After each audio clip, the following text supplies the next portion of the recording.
وروسته له هغه چې پاکستان د افغانستان فضايي او ځمکنی حریم نقض کړ او افغان زړورو مجاهدینو په پوره میړانه دفاع وکړل، اوس د افغانانو ټول پام د نظامی تجهیزاتو جوړولو ته اوښتی.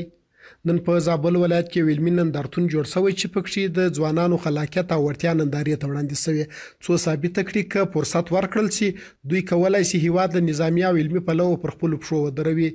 دا علمي نندارتون د زابل ولایت مرکز کلات کې د معارف ریاست د مرکزي ساينس لخوا جوړ شوی چې د زابل له بیلابیلو لیسو څخه 19 پروژې نندارې ته وړاندې شوې. زده کوونکي وایي که لازم امکانات او زمینه ورته برابر شي دوی دا وړتیا لري چې پرمختللي نظامي وسایل او تجهیزات طرح او تولید کړي څو خپل هیواد له هر ډول یرغل څخه خوندي وساتي. موږ ته اقتصادي برخه کې اسانتیاوې برابر شي، موږ کولی شو په دې برخه کې زیات پرمختګ وکړو. زه په خپله که شخصا یوه خبره وکوم، ما غوښتل کله چې استشهادي برید کېږي په دې کې یو انسان مثال ضایع کېږي، ما غوښتل چې داسې یو څه برابر کړم چې په هغه کې بشر خاورې نه شي، صرف یو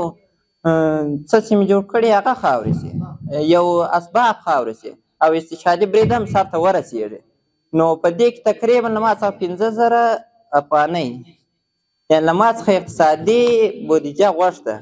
هغه زما په وس نه وه پوره. 6 نفره وو، داسې سره کمزوری اقتصاد له نظر توګه اقتصاد کمزوری وو، ډېر غټ شی مو نه سوه جوړولی، کنې چې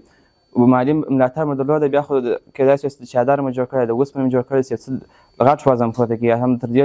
ښه شیان مو جوړ کړي، غټ مو جوړ کړی وای. په ورته مهال د زابل د پوهنې رئیس د نندارتون ګډونوالو ته په خبرو کې وویل چې اوس د زده کړو زمینه برابره ده او باید ټول زده کوونکي د هیواد د دفاع، پرمختګ او ودانولو لپاره هڅې وکړي. هغه زیاته کړه موږ داسې نسل روزو چې نه یوازې علمي بلکې ملي احساس هم ولري. نو دغه اوس چې کوم شیان جوړ شوي چې ولې موږ دغه خود تصویر جوړول یو مهم دي، تصویر جوړول په نه امکاناتو سره بیا په دومره کم سن باندې شاګردان جوړوي، دا یو غټ کار دی. دغه کار ته ادامه ورکړئ، دغه افتخارات وګټئ او انشاءالله تعالی خدای مهربانه دی، الله تعالی به یو فرصت راولي،